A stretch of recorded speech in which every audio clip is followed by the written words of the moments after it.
অন্তরে সত্যের আজকের এই পর্বে সবাইকে স্বাগতম। প্রিয় বন্ধুরা, প্রীতি, সালাম এবং শুভেচ্ছা নেবেন। বাংলাদেশের রাজনীতি এখন এমন একটা জায়গায় এসে দাঁড়িয়েছে যে কোনো কিছু আগাম বলাটাই খুব চ্যালেঞ্জিং হয়ে গেছে। কারণ প্রতিদিন ঘটনা বদলাচ্ছে এবং পর্দার আড়ালে কিন্তু ঘটনাগুলো থেমে নেই। অনেক রকমের রসায়ন চলছে।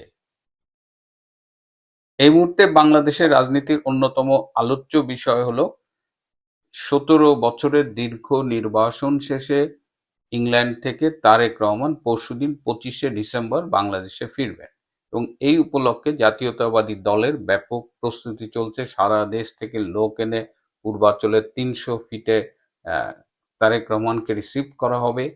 এর বাইরে তারেক রহমানের আরো পলিটিক্যালি অনেক কথাবার্তা চলছে। তাদের মিডিয়া টিম বাংলাদেশের বিভিন্ন মিডিয়ার যারা সম্পাদক এবং সাংবাদিক তাদের সাথে বসেছিল। সেখানে বিএনপি তাদের মিডিয়া পলিসি নিয়ে আলোচনা করেছে এবং খুবই ইন্টারেস্টিং হলো যে ডেইলি স্টারের মাহফুজ আনাম এবং প্রথম আলোর মতিউর রহমান তারা এখন সব কুল হারায় যে তারেক রহমানের উপরে যে ভর করছে আর কি, যে তারা এখন চেষ্টা করবে যে তারেক রহমান এসে যদি তাদের রক্ষা পায়। কারণ তারা এত এত এত ঘিড়িঙ্গিতে জড়িয়ে গেছে যে যে ইনুসকে তারা মাথায় তুলে ক্ষমতায় আনলো সেই ইনুসও তাদের অফিস পোড়ানোর ব্যবস্থা করছে।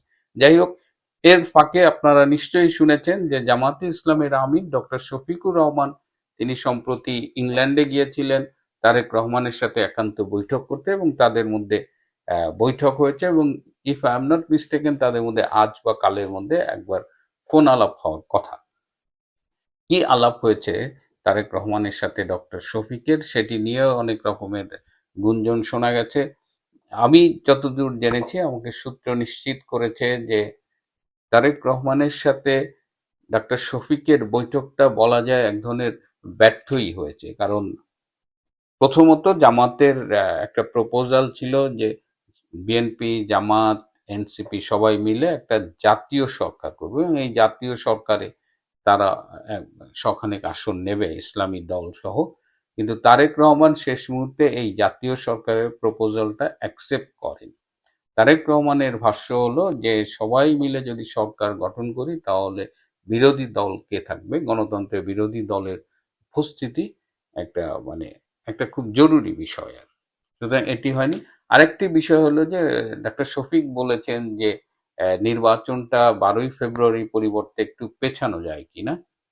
আবার একই সাথে আলোচনার এক পর্যায়ে ডাক্তার শফিক বলেছে যে বেশি দেরি হয়ে গেলে আবার শেখ হাসিনা, ফ্যাসিস্ট আওয়ামী লীগ তারা আবার বাংলাদেশে ফিরে আসবে। সো দুটো কথা কিন্তু কন্ট্রাডিক্টরি। একদিকে আপনি বলছেন নির্বাচনটা পেছাবেন, আর একদিকে বলছেন যে আওয়ামী লীগ আসলো বলে। তো তারেক রহমান এটা পয়েন্ট আউট করেছেন যে এই দুটা জিনিস তো পরস্পর বিরোধী, তো এটা হয় না। তো নির্বাচন পিছানোর ব্যাপারে তারেক রহমান এগ্রি করেননি, জাতীয় সরকারের ব্যাপারে তারেক রহমান এগ্রি করেননি। আরেকটা আলোচনার বিষয় ছিল যে জাতীয় সরকার হলে বা বিএনপি যদি ক্ষমতায় আসে ডক্টর ইউনূসকে প্রেসিডেন্ট করা হবে। আপনাদের মনে আছে গত ১৩ই জুন যে ডক্টর ইউনূসের সাথে তারেক রহমানের একান্ত বৈঠক হয়েছিল লন্ডনে, সেখানে তারেক রহমান বলেছিলেন যে শারীরিকভাবে সক্ষম হলে ডক্টর ইউনূসকে তাদের রাষ্ট্রপতি করতে আপত্তি নেই। কিন্তু বিএনপি সেই জায়গা থেকে সরে এসেছে।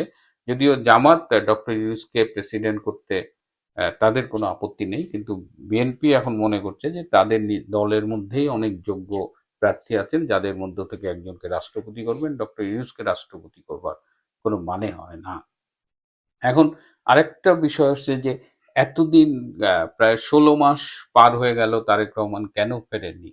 এখন এমনকি তার মায়ের অসুস্থতার পরে তিনি ফেসবুকে স্ট্যাটাস দিয়ে জানিয়েছিলেন তিনি কেন আসতে পারছেন না, তার ফেরাটা শর্ত সাপেক্ষে। তো এমন কি ঘটনা ঘটলো যে হঠাৎ করে তারেক রহমান ফিরছেন।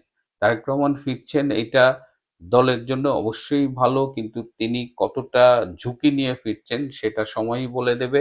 কিন্তু ইতিমধ্যেই আপনারা জানেন যে বাংলাদেশে এই ওসমান গনির মৃত্যুর পরবর্তীতে হঠাৎ করে চারিদিকে একটা গুঞ্জন শুরু হয়েছিল যে বিপ্লবী সরকার গঠিত হবে, রাষ্ট্রপতি চুপ্পুকে পদত্যাগে বাধ্য করা হবে, তাকে গ্রেপ্তারের দাবি উঠেছিল, সেনাপ্রধানকে পদত্যাগ করানো হবে, তাকেও গ্রেপ্তারের দাবি উঠেছিল, কয়েকজন উপদেষ্টাকে গ্রেপ্তারের দাবি উঠেছিল। তো এই অবস্থায় একটা কিন্তু খুব জোরালো গুঞ্জন উঠেছিল যে বিপ্লবী সরকার গঠিত হবে। এই বিপ্লবী সরকার কারা গঠিত করবে সেটিও আপনারা ইতিমধ্যে জেনে গেছেন যে এই যে মাহমুদুর রহমান সহ আরো কয়েকজন মিলে এই বিপ্লবী সরকার গঠনের একটা পায়তারা করেছিল এবং তাদের আরো একটা প্ল্যান ছিল এই যে ভারতের বিভিন্ন দূতাবাসের যে বিভিন্ন জেলার অফিস আছে সেগুলো আক্রান্ত হয়েছে এবং তারা ঢাকায়ও ভারতীয় হাইকমিশন আক্রমণের প্ল্যান করেছিল এবং তাদের প্ল্যান ছিল যে ভারতীয় হাইকমিশনার কিংবা ওরকম হাই লেভেলের কোনো ডিপ্লোম্যাটকে যদি তারা জিম্মি করতে পারে তাহলে তারা ভারতকে বলবে যে এই জিম্মিকে তারা মুক্তি দেবে না যতক্ষণ না তারা ভারত থেকে শেখ হাসিনাকে বাংলাদেশে ফেরত পাঠায়, অর্থাৎ জিম্মি করে তারা শেখ হাসিনাকে বাংলাদেশে আনবে, এরকম একটা প্ল্যান তারা করেছিল। কিন্তু এই প্ল্যানটা জানার সাথে সাথেই সেনাপ্রধান জেনারেল ওয়াকার সেখানে ইন্টারফেয়ার করে এবং এই প্ল্যানটা ভেস্তে দেয়। তো এই বাংলাদেশে বলা যায় যে একটা ফাড়া কেটেছে এই যে বিপ্লবী সরকার টরকার, কারণ বিপ্লবী সরকার করলে যেটা হতো যে এটা প্রথমত হলো এটা করা সম্ভব ছিল না, কারণ এটা করার জন্য প্রশাসন, সেনাবাহিনী এবং যাদের যাদের সমর্থন দরকার ছিল তারা কেউই সেটা সমর্থন করেনি। কিন্তু এই কিছু টোকাই মোকাই এই জঙ্গি, হিজবুত তাহরির এরা লাফালাফি করছিল, কিন্তু সেটা হয় নাই। রাজনীতি এখন আসলে মূলত তারেক রহমানের প্রত্যাবর্তনকে কেন্দ্র করেই আবর্তিত হচ্ছে এবং এই মুহূর্তে আরেকটা প্রশ্ন কিন্তু উঠছে যে আওয়ামী লীগ কি করবে। নির্বাচনে মনোনয়ন তো প্রায় সাবমিশন হয়ে আসছে, মানে মনোনয়ন সাবমিশনের শেষ দিনগুলো চলে আসছে। আওয়ামী লীগ কি করবে? আওয়ামী লীগ কি নির্বাচন বর্জন করবে? আওয়ামী লীগ কি নির্বাচন প্রতিরোধের ডাক দেবে? আওয়ামী লীগের প্রার্থীরা কি স্বতন্ত্র নির্বাচন করবে বা অন্য কোনো দলের ব্যানারে আওয়ামী লীগ নির্বাচন করবে?